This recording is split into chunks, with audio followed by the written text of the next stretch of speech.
जहाँ जीवन है वहाँ मृत्यु निश्चित है। जो कोई जीवन धारण करता है उसको आखिरकार समय आने पर मृत्यु का सामना करना पड़ता है। जो मर जाता है उसे पुनर्जन्म लेना पड़ता है। पुनर्जन्म का ये सिद्धांत शाश्वत सनातन धर्म का विशेष लक्षण है। इसीलिए काल मृत्यु से आक्रांत मनुष्य की रक्षा करने में औषध, तपश्चर्या, दान और माता पिता एवं बंधु बांधव आदि कोई भी समर्थ नहीं है। आत्मा इतनी सूक्ष्म होती है कि जब वो शरीर से निकलती है तो कोई भी उसे अपने भौतिक आंखों से देखने में सक्षम नहीं होता। आत्मा अपने कर्मों के परिणामों का अनुभव करने के लिए उस समय एक छोटे से अतीन्द्रिय सूक्ष्म शरीर को धारण करती है। इस अतीन्द्रिय शरीर के माध्यम से ही आत्मा अपने धार्मिक और अधार्मिक कर्मों के परिणाम स्वरूप सुख दुखों का भोग भोगती है। जो इस सूक्ष्म शरीर के साथ पाप करते हैं वे यम के मार्ग की पीड़ा का सामना करते हैं और आखिरकार यमराज के आश्रय में पहुंचते हैं।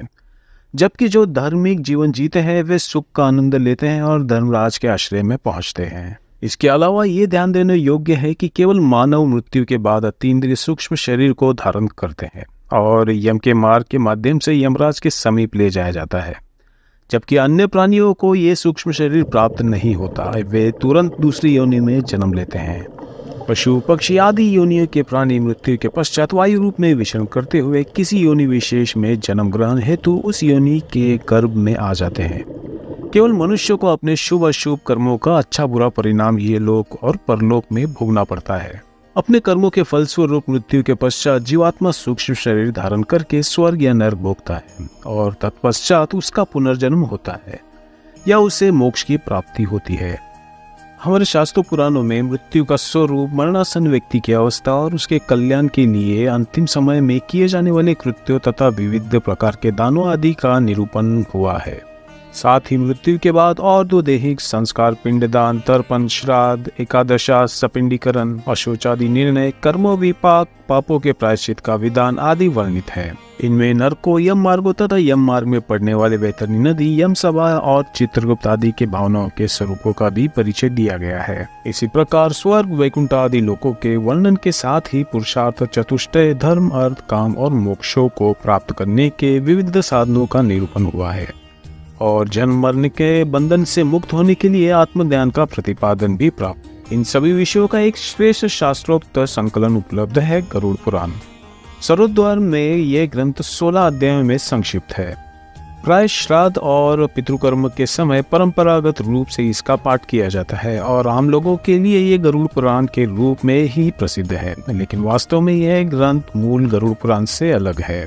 प्राचीन काल में राजस्थान के ज्ञानी पंडित नवनिधि शर्मा जी द्वारा किया गया यह एक महत्वपूर्ण संकलन है। इसमें श्रीमदादि शंकराचार्य के विवेक चूड़ामणि, भगवत गीता, नीति शतक, वैराग्य शतक और अन्य पुराणों के साथ गरुड़ पुराण के श्लोकों का संग्रह भी है। कुछ लोगों को यह गलत धारणा है कि इस गरुड़ पुराण सरोदार को घर में नहीं रखना चाहिए, केवल श्राद्ध और पितृकर्म के समय ही इसकी कथा सुनी जाती है। ये धारणा अत्यधिक भ्रांतिकारी है और अंधविश्वास पूर्वक है, क्योंकि इस ग्रंथ की महिमा में लिखा है कि जो मनुष्य इस गरुड़ पुराण सरोदार को सुनता है, चाहे जैसा भी इसका पाठ करता है, वो यमराज की भयंकर यातनाओं को तोड़कर निष्पाप होकर स्वर्ग प्राप्त करता है। ये ग्रंथ बहुत ही पवित्र और पुण्यदायक है और सभी पापों का नाश करने वाला है और सुनने वाले की संपूर्ण कामनाओं को पूरा करने वाला है। इसका सदैव श्रवण करना चाहिए। गरुड़ पुराण सरोद्धार का श्रवण रूपी है और तो दैहिक कार्य पितरों को मुक्ति प्रदान करने वाला है, पुत्र विषय की अभिलाषाओं को पूरा करने वाला है और इस लोक और परलोक को सुख प्रदान करने वाला है।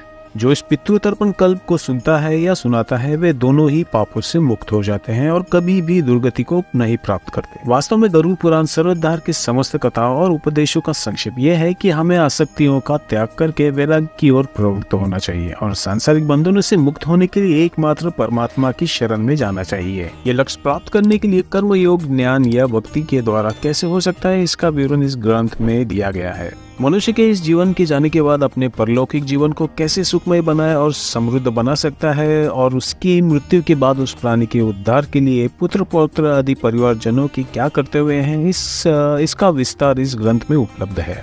इस गरुड़ पुराण सरोद्धार के श्रवण और पठन से स्वाभाविक रूप से पुण्य लाभ होता है और अंतरात्मा की शुद्धि और भगवान में विश्वास और आस्था और विषयों से विमुक्ति होती है।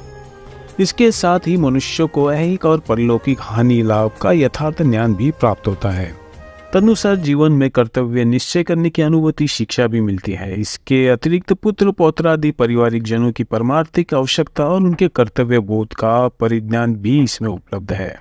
इस प्रकार ये अत्याधिक उपाध्याय ज्ञानवर्धक सरस तथा यथार्थ अभ्युदय में कल्याण में पूर्णतया सहायक है। आशा है सर्वसाधारण इससे लाभान्वित होंगे। तो दोस्तों अगले वीडियो में मिलते हैं गरुड़ पुराण के अगले अध्याय के साथ। जय श्री हरि।